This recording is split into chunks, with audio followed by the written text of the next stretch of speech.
All right. So yes, thank you for all joining and those joining the recording as well. Let me turn off subtitles. There we go. All right. So yes, Angie Wolfe. I am based in the US, based in Denver, Colorado is where I'm at. It's a little bit about me in addition to what Bhaskar talked about. 19 years in marketing and proposal management, I guess all focused, besides my consulting in the civil construction and engineering industry. Started as an intern at Kiewit's corporate magazine, and then that happened to be the same department that also did proposals. So probably like many of you, I fell into this industry. But I've worked at Kiewit, HDR, MWH, Kramer North America. Now I'm consulting and doing, working with other clients in addition to their partners with a variety of delivery methods, best value, CMGC, design build, P3. As Bhaskar talked about, I am APMP certified, foundation and practitioner, and now the owner of Ideas at Dawn. So while you're here, proposal apocalypse, how and why to hire a consultant. And similar to what Bhaskar talked about with this hiring shortage, and yet the entities are still not, right? They're like, okay, we're not going to stop pursuing work or procuring work because you don't have enough people. So they're going to still doing that. So it's keeping up with what that looks like. So I'll tell you a little bit about my story when it comes to consulting. I was just thinking about this earlier this morning because I'm in Denver, so we're a few hours behind you guys, or some of you. But it started roughly probably 11 years ago. I was at Kiewit. I was working on one of their P3 projects. Where was I? Based in Denver, but working on a project in Ohio. And we needed a graphic designer. That was always a skill set that we always were short on. And so I hired a consultant, worked through a marketing agency. So this was and he was helping just with graphics, helping with overflow. We were actually running 2 pursuits at the same time. I was leading one for the P3 entity. And then we had another one that was design builds back to back, same area. So we were sharing this person, this graphic designer.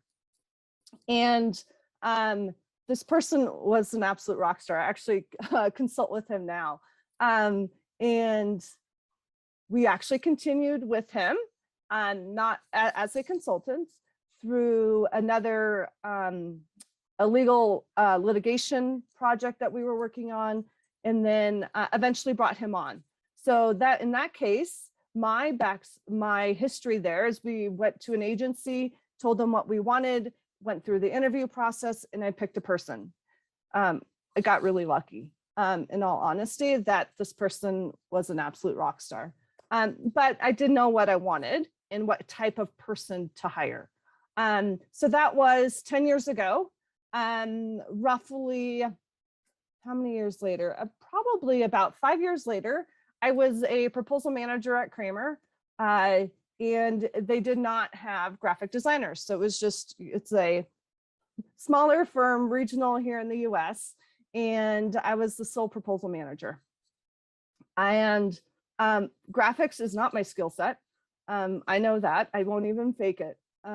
So I went through another agency, marketing agency here in Denver, and hired a graphic designer. So same process, in that I would do the interviewing, decide who I wanted, and kind of work on a trial basis to work with this person.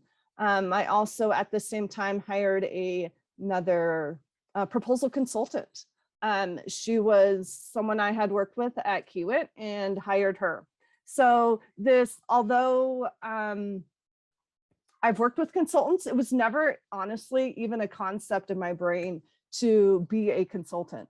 And then start 3 years ago, actually here in April, I had been traveling based in Albuquerque, still living in Denver, which is where my family's at, my husband and two boys, and traveling back and forth for about a year and a half. I'd go there Monday through Friday, home on the weekends, not something, a recipe for burnout, let's be honest. So that's when I found a ad for freelancing on Facebook. Took a course. I'm like, okay, I'm going to do this. I'm like, I'm done with proposals. Who wants to do this anymore? Not me. We're all burnt out. So I actually went down the writing path initially when I started my business, and then realized, well, this is like going to take a lot of work to create a business, create an essentially new entity or new branding, new personal identity. So I decided that I was just going to branch out and do proposal consulting. So it was a side gig. Is how I started on the side. And about a year later, I had enough traveling and decided, okay, I'm going to take the chance. We had saved enough money. And so that's how I started. I started it full-time 2 years ago in June. So not very long from a work perspective, but still doing the same things that I did in corporate. So that's my journey from using consultants to realizing, oh, I guess I can do that. So that's what this is all about today, is telling you a little bit about this story, both as coming from corporate and using a consultant to now being a consultant that my clients will bring on. So when do we bring on consultants? Ideally, during a pre-work phase, during the go, no go, when you are still going through that process so they can affect it. It allows them to meet the team members. You can outline expectations on their involvement. They can participate in planning meetings, especially if you find someone, which I'll talk about in a little bit on where to find them, but find someone who has experience with your client. They can bring lots of knowledge that you might not have because they could have worked with that client before with other firms. So usually this is about 2 months before the targeted release of the proposal or SOQ. And it's also, they can help influence, which people you pick, which projects you pick, creating your win themes, identifying your differentiators, looking at teaming partners. Do we need to bring some on or not? And so, and this is in my world as a proposal consultant, this is like a proposal manager. That's the role I play. In addition to a little bit of everything else, but it's not, if you're bringing on a writer, an editor, or another position, graphic designer, less influence here. But so this is ideally for a proposal manager or a very key person. The other role that I bring on with my clients is we help with the strategy piece, which is why you want to do this months ahead of time before a proposal is released. So we'll walk through the themes and differentiators and help develop these as part of that process. Okay, that's the ideal situation. Still good if you're looking at bringing on a consultant, slightly ahead of the proposal release, less than that 2-month window. Sometimes it can be concurrent with identifying the internal team. So for larger firms, if you're still figuring out who is going to be leading it internally, so with Kiewit, for example, sometimes I will play proposal manager as a consultant, and sometimes I will play like a writer, editor, and support their proposal manager. But it's done early enough in advance so we can still go through the ideal process and still do that pre-work. And why we still want to do it, ahead of the proposal release, so we can still allow that time to influence win strategies, develop projects, develop resumes, get a lot of that pre-work done ahead of time. That is really the goal. Whether you're bringing on consultants or not, we want to get ahead of that pursuit. Other situations, so that's, I would call it proposal focused. Other situations in bringing on a consultant that have actually helped with a couple clients lately is looking at new markets. They were going, one of my clients wants to go after after a proposal with a client that they don't have the best experience, in my opinion. And so I was helping them through identify, go through the requirements on, project experience minimum requirements. Do they have the teaming partner? And this is all based off of a draft RFP, knowing that it still could change. But if someone is looking at a new market, a new client, what does that look like? And so there's some opportunity there to bring on a consultant who has experience with that market or with that client to help guide you through that process if it's new. And look at that possibility and probability of winning. In the end, with my example, with the client that I've been coaching, I told them I recommend they don't go after the pursuit. It's a May talk here in the US, and I've done it twice previously, and they just don't have the experience to compete with the bigger firms. And so in the end, I took myself out of work because I'm like, don't go after this. But you can bring in consultants who can give you that fresh perspective about new markets, new projects, other things like that. So where do you find consultants? I always say the best place to go are your existing connections. Don't Google it. If you do Google it, I'll talk about what here in a minute, what you might find. So your existing connections, LinkedIn, your associations, that's where you should go. You would be surprised if you post on LinkedIn or send messages to some people on who may or may not have used consultants before. So if you want someone specific with industry experience, you want to start there. So you can find those people that have done it before. So asking within your industry, that is key. Also teaming partners. Most of my experience has been on the construction side of the business and working for contractors. But we work a lot with our engineers and design partners and other consultants. And they tend to use consultants more than the contractors. So ask them. Do not be afraid to put it out there, because you'll probably be surprised on how many have probably used consultants before. So start within your industry, ask on LinkedIn, ask other groups or boards that you're in, and then ask your teaming partners. Look at your local chapters. So whether that's SMPS here in the US, APMP, which is worldwide, posting jobs on LinkedIn is another way to do that. And whether that's shown as a temporary remote non or contract position, there are other ways actually to find consultants as well. Yep, post to LinkedIn, do a standard post. You can use message boards, groups. There, at least here in the US for APMP, we actually have a consultants LinkedIn group. And so there's a handful, probably about 30 of us consultants here in the, I think most of us are in the US. I think Beskar is actually in it. So some of us worldwide, but using those places to find. So just ask. And don't be afraid of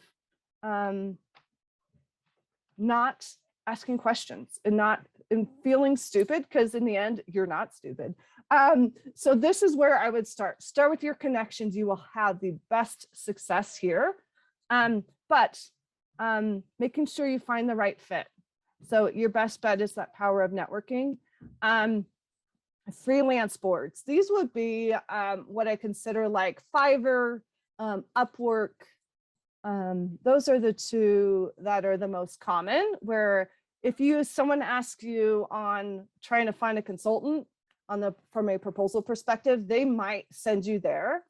And I'm on those boards, and I've applied to positions there. And both as a person who's coaching you on where to find them, the biggest thing here is that you would get or could get people without the industry experience. There's been multiple positions posted, whether it's a very low price or a very high price, that clients are expecting a really quick turnaround, which if you can't do it, right? If you can't do it within your own firm for a quick turnaround, how do you expect someone else to be the miracle worker? And do it in a quick turnaround. So knowing what that looks like. So that's why we want to get away from these fire drills, both internally, because we don't want to do it that way either, but also when bringing on a consultant. So you'll see it there. You can go search Upwork and search proposal, and you'll see, or SOQ, and you'll see other people posting about what they're looking for, but making sure you find someone with all the experience that you need. So asking all the questions, and just treat them like you were hiring a full-time person is really how I would approach it. There's situations that my clients have talked about in which they've had hired other consultants and the expectations are not the same. So making sure you are communicating what you want them to do. Because although someone may have done proposal management for, IT, it's not the same as construction or engineering. And yes, it can translate, but it depends on the person. And there will be hiccups if they don't understand that. So be cautious if you do use Fiverr or Upwork, and know what you're potentially getting for the price. If it's too good to be true from a cost perspective, it probably is. The other option that I've used when I talked about in my story is these temp agencies. So Denver, we have a couple here that are really marketing specific, and it's usually where we can find mostly graphic designers, although there's other proposal management staff that can also go there. So people who are consulting, no longer at corporate, but don't want to be the business, don't want to have to go market, do the BD, all of that piece of it. So that's where these temp agencies come into play. They tend to be quite expensive because they'll take somebody's hourly rate and mark it up. So, right, they're making the money. So just like hiring someone from one of the boards or through your network, or hiring someone full-time, you have to understand what you need. And that's what I would treat it. So you're going through that same process of looking for somebody, that hiring process, interviewing them. They say they do vet them, but that's a little bit, right? It's still kind of like the interview phase. Someone can say that they've done this before, but until you put them in that situation and they can really prove it, that's the key. A pro about this going with a temp agency is that you don't have to worry about the contract. You sign a contract with the temp agency and that's it, right? You will do a weekly a timesheet that you have to approve for each person. But otherwise, it's pretty quick. And besides trying to find the right person, the contract and all of that is with this agency and not each firm. And then if you don't, if that person doesn't work out, it's kind of besides the process to get them onboarded, another person onboarded, it can be quick to find a new person because of their network. So that would be an advantage of the temp agencies, but you tend to do pay more versus contracting with someone individually, or even through Upwork or Fiverr, where the costs tend to be a lot lower. So those are where in my history where I have found other consultants. So contract options. And feel free to ask any questions in the chat as well. Otherwise, we will get them at the end. So there can be lots of contract options. When it comes to, we'll say, use that marketing example. You're paying that person at an hourly rate, but you do have a commitment to that temp agency, depending on your terms there. So it could be just for that pursuit. It could be if you sign a like a longer term contract, which would be kind of like a retainer. But in most cases, if it doesn't work out, you're one and done sort of thing with temp agencies.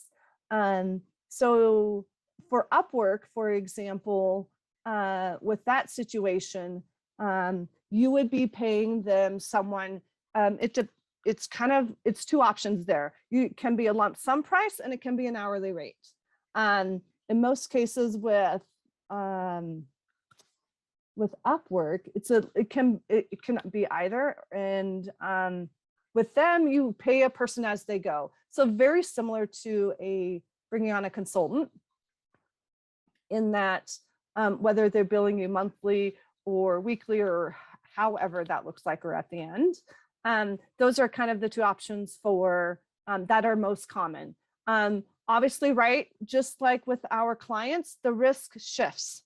So if you're having your consultant bid or provide a price that's a lump sum price, they're taking on more of the risk, especially if they haven't worked with you before and haven't done this RFP before. So from what I do, I will bid it at not a higher rate, but account for potentially more hours than what would be actual, which would be your hourly rates, because I'm taking that risk.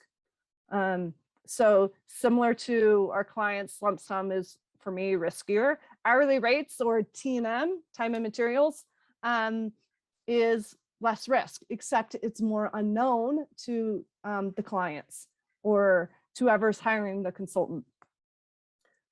So this is where you can negotiate that hourly rate, negotiate win fees, which would be another option to add into there. But you can set a cap. So some of my clients set a cap on the pursuit, but it's still an hourly rate. So it's kind of like, it's a blend. But otherwise, some don't have caps. And so the hourly rates can be whatever it takes. So there are some risk there as well. Monthly retainer, depending on, so from a freelancing perspective or consultant, clients who would hire contractors could create and I've done this with two clients, where it was a monthly retainer. In this case was both cases actually, was a certain number of hours per month. So it essentially was an hourly rate, but they had the guarantee of my services for a certain number of hours per month. And we set it for it can be a 6-month contract. It can be a truly month-to-month contract. It can be a 12-month contract, whatever works for your firm. But it's a way to essentially pre-purchase those hourly rate hours, in most cases at a discounted rate, is what a monthly retainer involves. And then other options.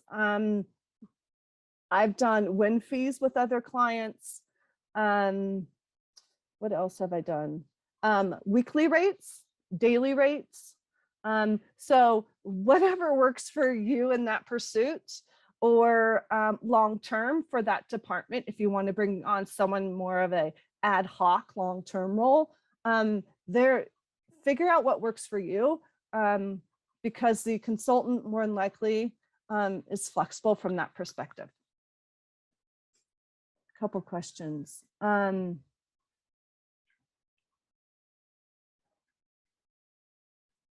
So yes, Michael, for a T&M contract or time and materials hourly rate, I don't report weekly on hours.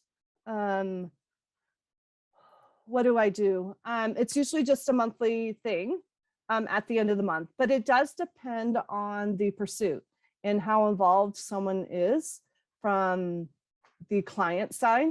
In most cases, I'm working with them pretty closely, and they know not the cost, but at least the level of effort on how long it's going to take to do a proposal.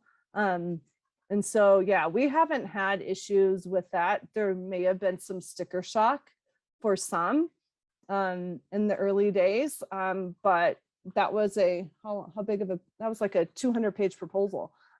So yeah, depending on what that looks like for hourly rates. Okay.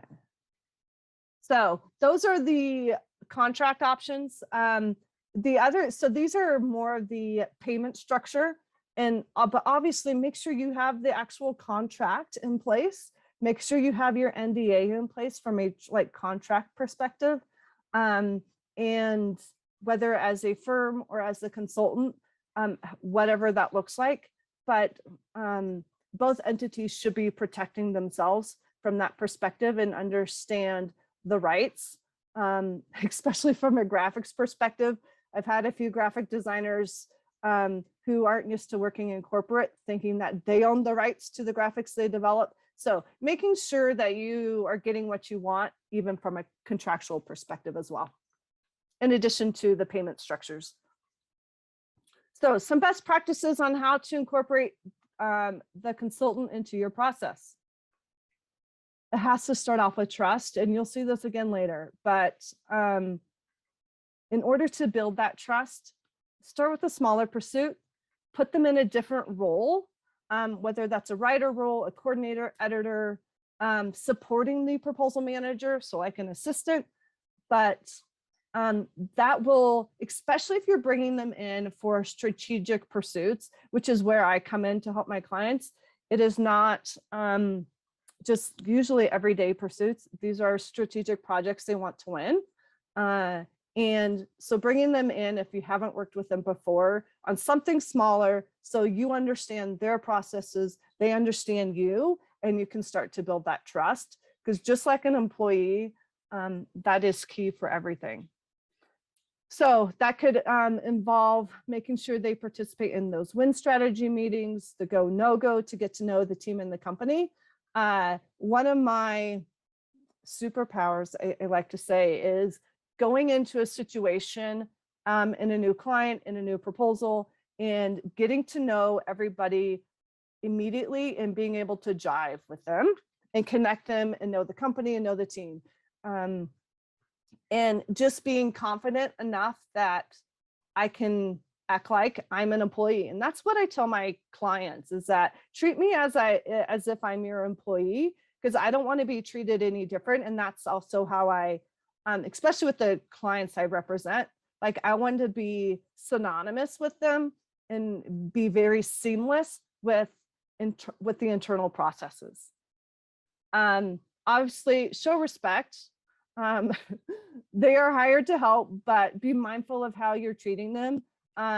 Sometimes company cultures can be a little different, and some consultants won't work late. They won't, everyone's a little bit different. So make sure those expectations are communicated, and that not that you treat them better than your employees, but they could quit. And although there is a contract in place, they are less likely, one, to come back, or they could quit on you in the middle of a pursuit or ghost you, which employees obviously don't do. So be careful what you're doing there. Make sure you don't forget to invite them to all of your internal meetings, whether that's your estimate meetings, pricing meetings, any manager meetings, because they're not there, whether it's in the office or on Teams virtually or whatever that looks like. Sometimes it can be easy to forget to include them. So write yourself a note to always include them at the meetings. Yes, that will cost you, depending on what your pricing model is and pricing terms are, but they will get things out of that as a consultant, and ask questions and help you through that process. That value will outweigh what you're going to pay them on an hourly rate. But don't forget, set those clear expectations, the boundaries, the meetings, the reviews, what you want them to attend. If they are just helping, what you want them to lead, at work hours, all of those things. Like, don't, because you've hired one consultant and you've hired another one, they're not the same. And you just remember that you really, whether it's an onboarding thing that you need to do, but making sure that you do set expectations. Some people will ask and some people won't as a consultant. So making sure what that looks like. Also, let them know if you want them to use certain tools of yours from a corporate perspective. So whether that's a proposal plan, responsibility matrix, your proposal schedule, the IFBP or PSOE process, which is the win strategy, any templates you want them to use, what review software do you want them to use? Like, and what I say is, and some of my clients will say, we don't care, and be like, well, I want to know what processes they're using so we can be more efficient and more streamlined. The other thing not here, style guides. Everyone edits a little differently. So corporate style guides, if you have one.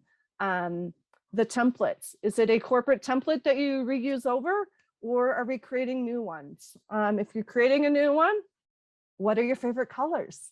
You know, well, what does that look like? And everyone's a little different. And this consultant, right, it's just like an employee, except they're experienced. So they've done this before, but they still need a bit of onboarding. And that's what this is intended to do.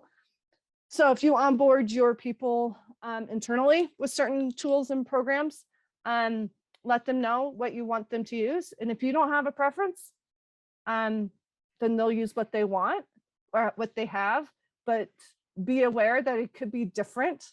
And so sometimes it's just easier to have them use what you have. Unless you, another option, which I've done with clients, is they give me what they have and then I make it better. So if I need to add to it, add some more structure to it, I will do that as well. But don't forget to share those tools. And then communication, any standard operating procedures, any processes you want them to follow, whether it's the kickoff meeting, when does that occur? Any standard operating procedures when it comes to the actual proposal process and management, and also the tools that you want them to use, where to get the project data, where to get resumes, all of those things are unique to your firm. So make sure you communicate what you want them to use. And trust, feedback, trust, feedback, trust. If this is a first time you've worked with this person, trust and feedback are very important to having a successful relationship and using this person over, or finding the right person that does fit your company. Other things that are important, designating an internal point of contact. So in my case with my clients, this tends to be a proposal coordinator who can get me access to projects, get me project photos, get me resumes, boilerplate content, go-bys. If I don't have access to all the internal stuff, that's what this person does for me. Introduction meeting, setting up a meeting with the team to let them know, hey, we have a consultant.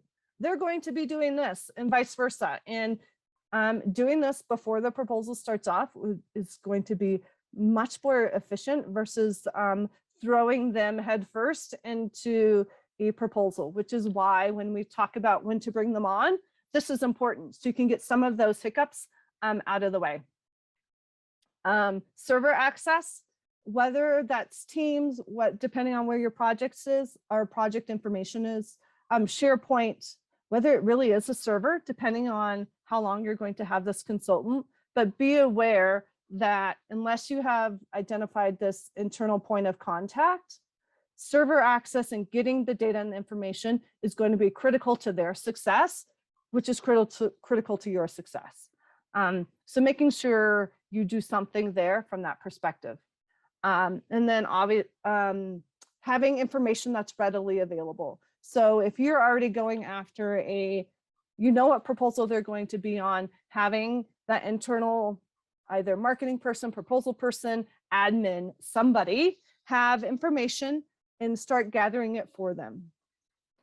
So whether that's the SOQ, your go-bys, your resumes, your projects, your photos, things like that, that they don't have to start asking for on day one, that you are ahead of the game and having that information available for them.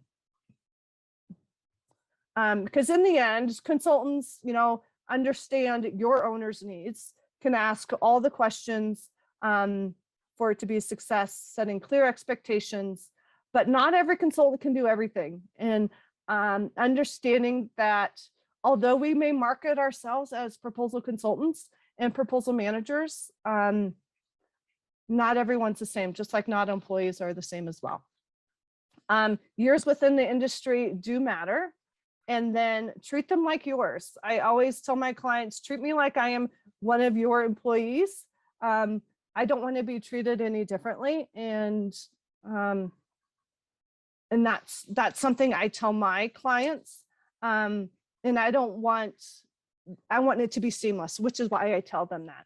I don't want to be viewed as an external person that they can't use, or that is too expensive, or whatever that looks like. And being that authentic partner to the whole process, which comes back to the trust and feedback. And let me go to the questions real fast. Michael again. So if there's any other questions, feel free to put them in the chat. Michael again, an advantage of hiring a consultant is they can provide honest inputs with less pressure to corporate politics, right? Have you found clients value that when you recommend a no bid? I've only had to do it once, Michael, and I haven't heard back from them.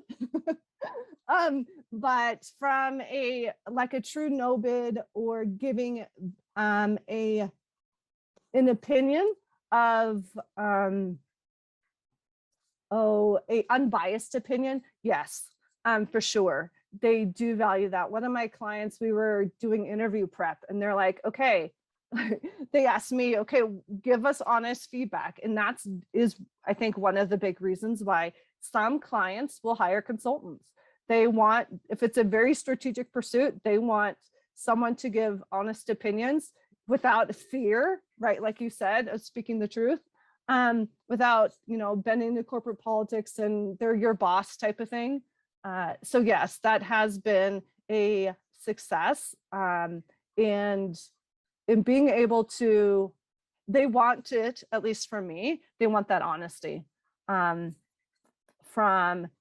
which is why they tend to hire consultants too, is they want that honesty and feedback. Your other question, Michael, turn down, you've had to turn down some approaches from companies who've contacted you far too late in the proposal RFP cycle. Have you had to do the same? I have, especially depending on what that looks like. Whether it's, so some of my clients, for example, the process is whether it's a week or two, but it's like an edit. It's not proposal management. But on other ones, P3 projects, for example, they've asked for bids or other design build or CMGCs. And depending on one, so going back to the timeline of incorporating consultants into your process, consultants, just like employees, can be hard to find. And the sooner you can find one to help you with your project, you can make changes if they aren't the right fit. But consultants are busy as well. And so if you contact them too late in the process, they can't help you either. So you're really in a hard place as a company to, because you already needed a consultant for whatever reason. And if all your consultants are saying no, then you are in a very similar situation where you then are back to where you were. And it's in a no better situation. So, which is why trying to find someone months ahead of time, or usually at least 2 months ahead of time, just to build up also your bench, build up your bench of consultants. You can have more than one. You can have proposal consultants. You can build up your team of writers, editors, of graphics. One of my clients does that. They hire me to do one thing and I bring on a team, separate contracts, and they help with that. So there are some other options there, but the sooner the better in all the situations. And for those on the call today and viewing the recording, let me go back here. Something special that my firm is offering you, because if you are frustrated and aren't winning the proposals you expected, my 7-figure consulting firm, take advantage of our Eagle Eye for winning proposals with a unique proposal audit opportunity. So this is a way to engage with us at about, I think 70 or 80% of the price of consulting. So what you walk away with is a step-by-step action plan to improve your document. You also get a face-to-face, virtual-to-virtual, whatever you want to call it, consultation to ensure you're ready to win. So you can scan the QR code. I didn't say that, but scan the QR code. It'll take you to the website with more information. But I've used this same framework. So it's a six-step framework that I not only help clients win, but I also train on as well. So I use this framework to help Kiewit win over $2 billion of new work in 2 years, Ames Construction here in the US, win a $24 million must-win CMGC proposal, and then Kramer recently here at the beginning of the year win their largest project to date, which is a $500 million CMGC project for the Department of Transportation. So if you have that important proposal coming up, one that's a must win, I'll put the link in the chat here. The pricing is $24.97 for the first 10 people. It is a promotional pricing right now. It will not be offered at this price again because my business coach or coaches will not let me. But if you purchase it, then you actually have 6 months to cash in on that audit. So if you decide that you want to buy it now, but don't have the right proposal you want me to look at, or that right strategic pursuit for me to review, you can hold on to it. And so again, first 10 people for the special pricing. And are there any other questions? Let me put the chat is the link to that. Otherwise, Bhaskar, anybody else on the chat have any questions? Yes, Angie, I received a couple of questions, Angie, and then let me start. And thank you for sharing, Angie. That was very, very useful. Angie, question number one, there are some people who are considering to become consultant. They are still in full-time employment, but they are planning to, what they want to do here is to do part-time consulting. In your experience of hiring consultants and also working as a consultant, what's your thoughts on become a part-time consultant, and what advantages, disadvantages, the pros and cons? What advice do you have for people? Yeah, so that's how I started, was part-time. It can be exhausting, let's be honest, especially if you're doing proposals in both situations, that just know when enough's enough and know kind of what your limit is. I use consultants as well on my team. So it's just not me. I have a bench of like 13 on my team, that some of them do it full-time consulting and some do it part-time. And it really does kind of depend what you want. What lifestyle do you want to stay at in a full-time position, or are you looking to eventually leave? And what does that look like? So have a game plan before you start it. In the end, my goal was to leave corporate. So I knew at some point I would have to rip off the Band-Aid and leave, even though it's never the right time. But if you just want it for side income, there are lots of consultants and other teams that are looking to grow their benches, especially with experienced people. So just like there's people on the corporate side or in full-time jobs struggling to hire people, the consultants are as well. So finding those right people, but start small, understand if it's really something you want. I have some other people on my team that all they do is they run it through their social security number. They don't even create a business. So there's easy ways, and it's pretty easy to get started if it's something you're interested in. But know kind of what you want, know your boundaries, know what you like to do, know what you don't like to do. That's the beauty of it. When I interview people to join my team, I always ask them, what do you like to do and what do you don't want to do? Because you have a choice as a consultant on what you don't want to do. So know that ahead of time and know if you really do want to do it full time or not. A lot of us make a living out of it. it just depends what you want.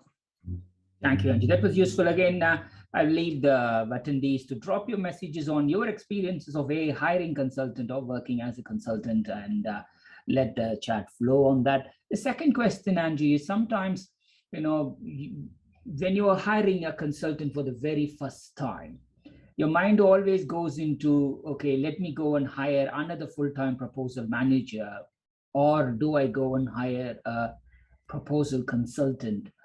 In your opinion, did you had a dilemma when you're hiring? If so, what advice do you have for proposal managers who are in the dilemma of, should I have to go and invest on a proposal manager full-time, or do I have to go for a proposal consultant? There's a couple options there. The biggest thing, so I have a couple clients in which I'm actually their essentially marketing team and proposal manager. I've done this actually for 3 firms now. And where I am their person. And from a company perspective, and having talked with my clients, they get a better value because they don't need someone full-time.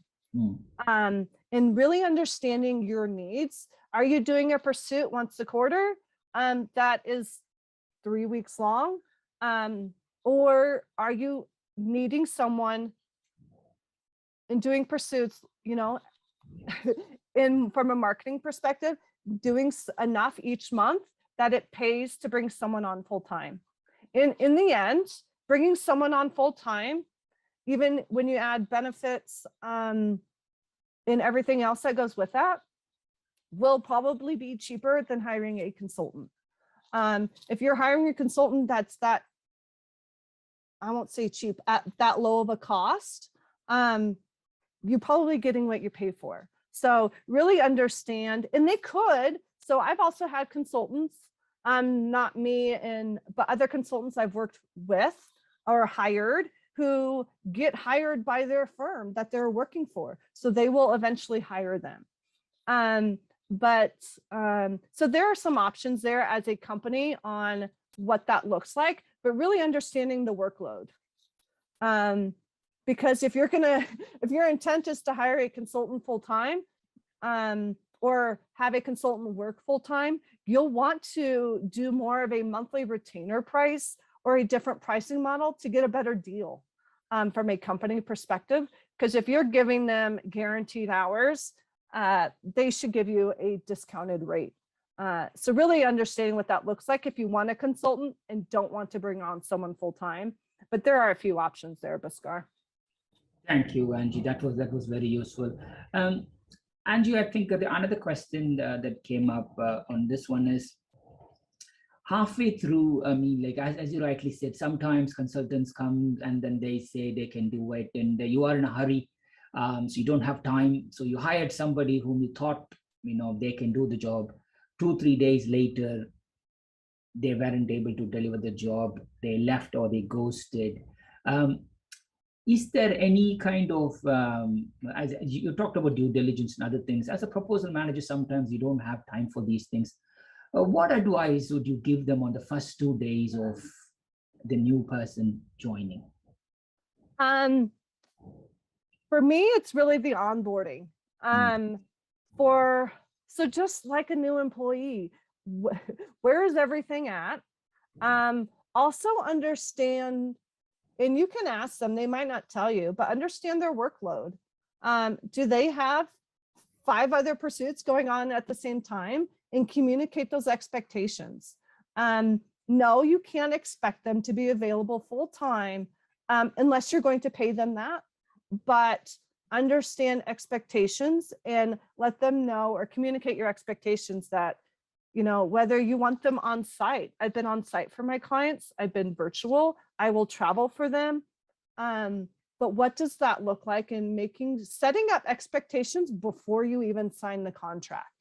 Don't bring them on board and thinking that they're going to be your saving grace and shining or your knight and come rescue you if it's really too good to be true. And that really does, you really want to think of it from that perspective. And the other thing is what else? So do that due diligence when you're kind of interviewing them.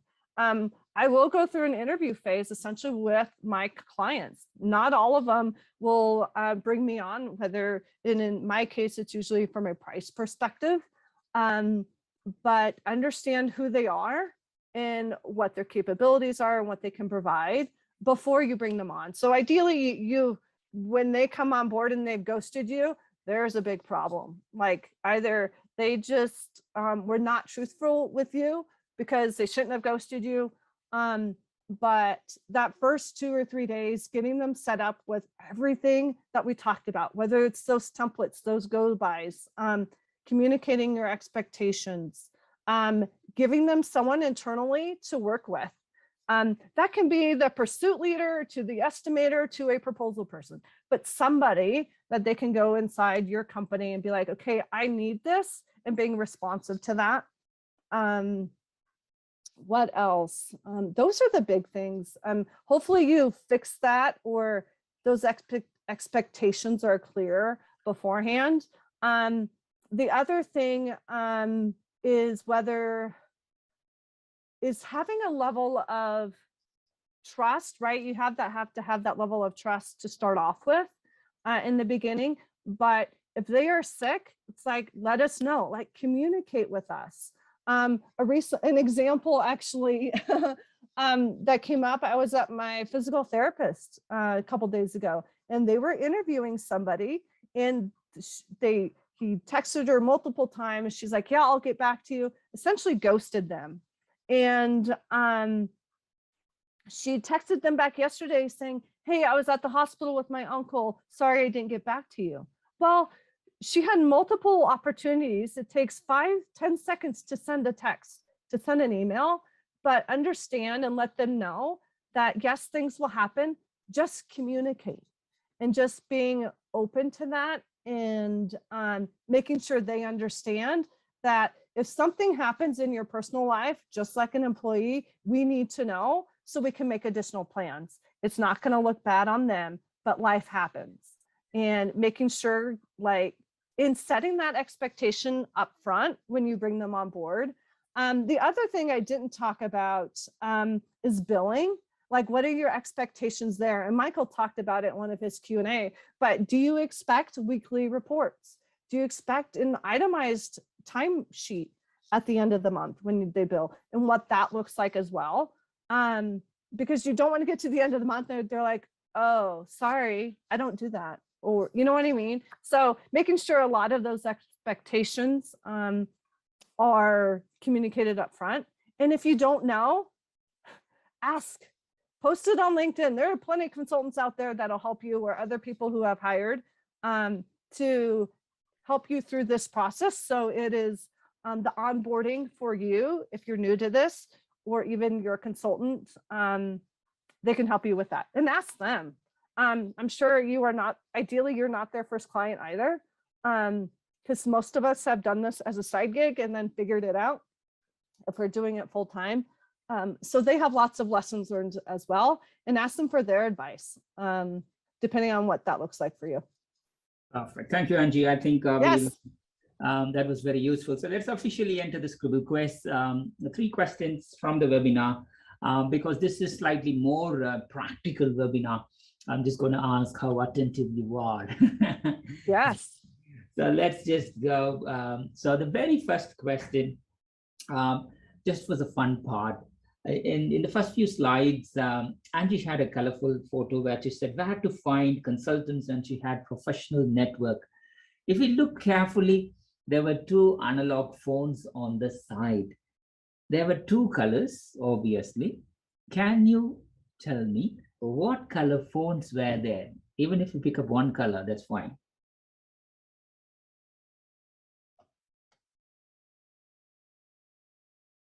I don't know what I even have on my old slides, Bhaskar.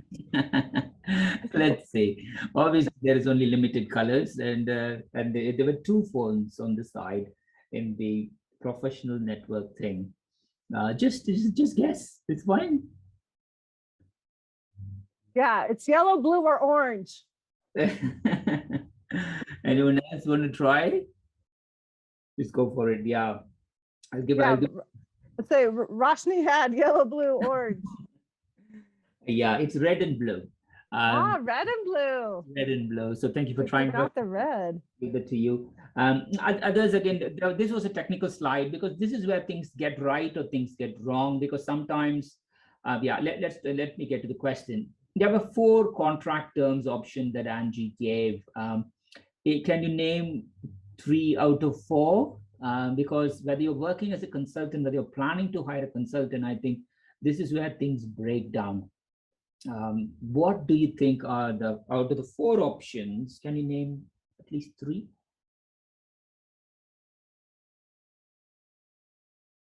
Good job, Michael.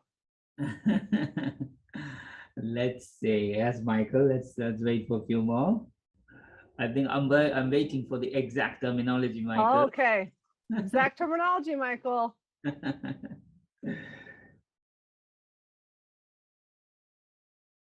I know this answer. Yes. But again, it's important to be honest. Sometimes what happens is, sometimes consultants have been requested to just say, hey, you know what, we don't know the exact dates, come for a fixed term proposal. Where we don't know the exact timeline of the proposal, whether it gets extended or not, then they get called. Yeah. Just be open, honest in this, but yeah, totally in hourly rate, retainer, if we know exactly what it is, and then you go for the other option. So, but that's good. Then continuing on that, the very basic version, if you are just looking for, short product-based proposals, there were a couple of freelance boards that Angie suggested to have a look with similar experience. Just be mindful of what was those 2 portals that Angie suggested to have a look at freelance boards.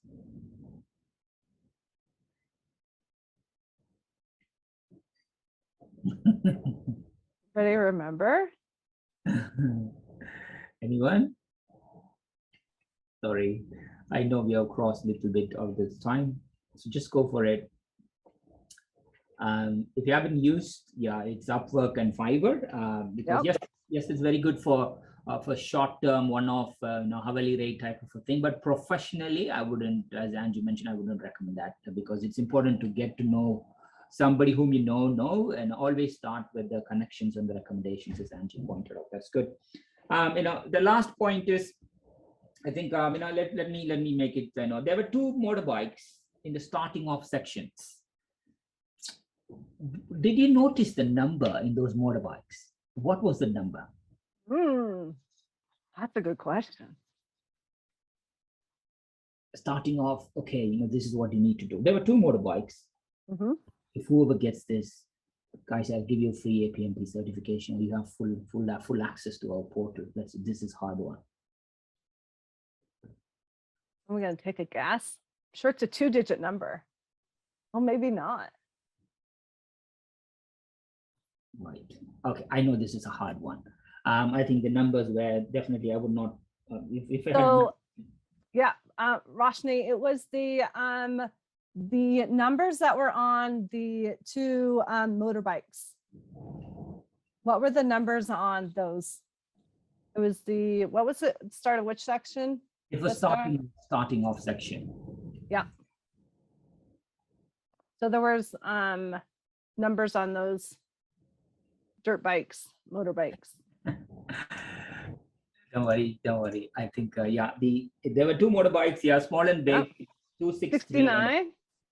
No, that's a good guess. It was, but not far off though. It's 263 and 27, 263 and 27. So wow.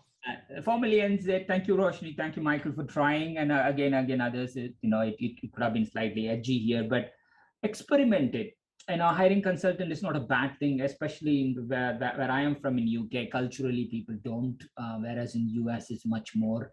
Whereas in other geographies, it's just a stepping process. So I think it's important to ask for help. Whether you work or not, it's a different story.